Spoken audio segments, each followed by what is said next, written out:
이혼 상담을 오시는 분들이 가장 많이 물어보는 질문 중에 하나가 뭔지 아세요? 변호사님, 저 이혼해도 되는 거 맞죠? 입니다. 그건 전적으로 본인이 선택이기 때문에 제가 결정을 해드릴 수는 없어요. 그런데 제가 12년 넘게 변호사 생활을 하면서 느낀 건데요. 제가 말씀드린 이 세 가지 경우에 해당이 되면 이혼을 하게 되는 경우가 97%가 넘더라고요. 안녕하세요. 이혼 전문 변호사 최선혜 변호사입니다. 변호사님, 12년 넘게 소송도 2,000건 이상 하시고 상담은 그 몇 배로 하셨잖아요. 그죠? 그러면 혹시 이 부부는 이혼을 꼭 할 것 같다라는 게 좀 보이세요?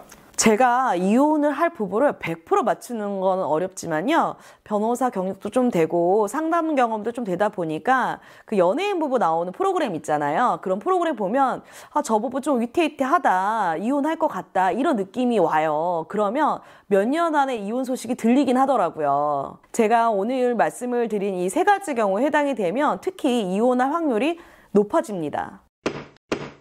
첫 번째는요, 늘 사과하던 사람이 사과하지 않을 때인데요. 제가 상담을 하면서 본 가장 위험한 신호 중에 하나예요. 부부싸움을 하면 누가 잘했든 잘못했든 한 사람만 항상 먼저 사과하는 경우가 있거든요. 그래야 싸움이 끝나니까 싸움이 싫은 사람이 사과를 하는 거예요. 그런데 항상 화해를 요청해서 부부싸움을 끝내던 사람이 어느 날 갑자기 사과하지 않는다면 이건 정말 심각한 신호입니다. 사과를 안 하는 게 왜 위험한 신호인지 이해가 잘 안 되시죠? 그 이유는 바로 배우자에 대해 이제 지쳤기 때문이에요. 항상 혼자서만 저자세로 들어가는 것에 대해서 지친 거죠. 더 이상 관계를 지키려는 노력까지 하기 싫어진 거예요. 실제로 제가 진행했던 이혼 사건들 중에 20년 가까이 제가 먼저 사과를 했어요. 잘못한 것도 없는데 싸움 끝내려고 그랬다.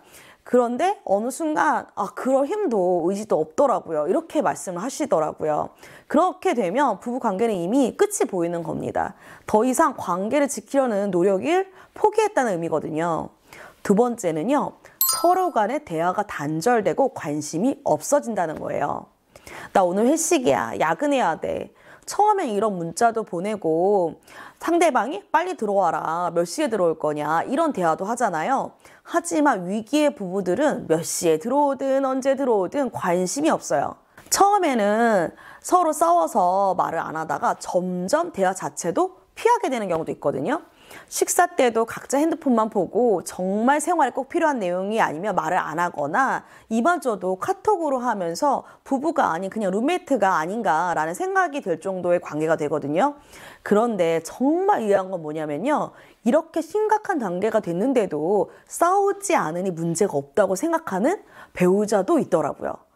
여기서 더 심각해지는 게 세 번째인데 바로 대화의 단절도 넘어서 같이 있는 게 불편하고 남보다 못한 거리감이 느껴지는 거예요. 그래서 같은 공간에 있는 것 자체를 피하는 거죠. 마치 서로 투명인간 취급을 하는 것처럼 말이죠. 거실에서 마주쳐도 인사도 안 하고 밥도 따로 먹고 같은 공간에 있어도 없는 사람처럼 서로 취급을 하는 거예요. 제 경험상 부부가 대화 단절 이상 단계에 가면요, 배우자가 외도하든 내가 외도하든 이런 경우는 99% 이혼각입니다. 부부가 더 이상 가족이라고 말하기 좀 어려울 때 더 쉽게 유혹에 빠지기도 하고요. 그게 아니라 내가 바람 피우는 경우에도 이제 이혼할 때가 됐구나 이런 걸 깨닫기도 해요. 그래서 분류 상대방과 계속 만나든 아니든 이혼을 선택하시더라고요. 반대로 배우자의 외도를 알게 된 분도 미련 없이 이혼을 선택합니다. 상처도 이런 경우에 크게 안 받으시더라고요. 그렇다면 이런 친구가 있을 때 모두 다 포기하고 이혼해야 될까? 불륜과 같은 큰 이벤트가 발생하지 않으면 꼭 그렇지는 않아요. 서로에 대한 애정과 의리, 추억이 남아있으면요, 상대방이 이혼 결심을 하기 전에 마지막 노력이 다시 좋은 사이가 되는 계기가 되기도 합니다. 일단은 먼저 배우자에게 이혼을 결심할 정도로 힘든 것을 속 시원히 차근차근 이야기해 보세요.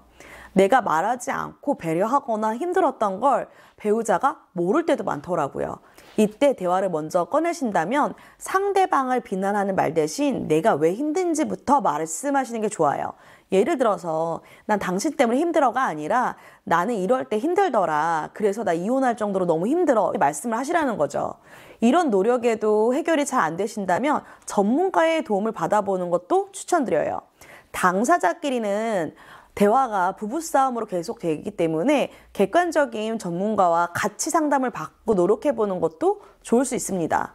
분명한 건 두 분 다 노력을 해야지 개선이 된다는 거예요. 오늘은 어떤 부부가 이혼의 위기에 있는지에 대해서 말씀을 드렸는데요.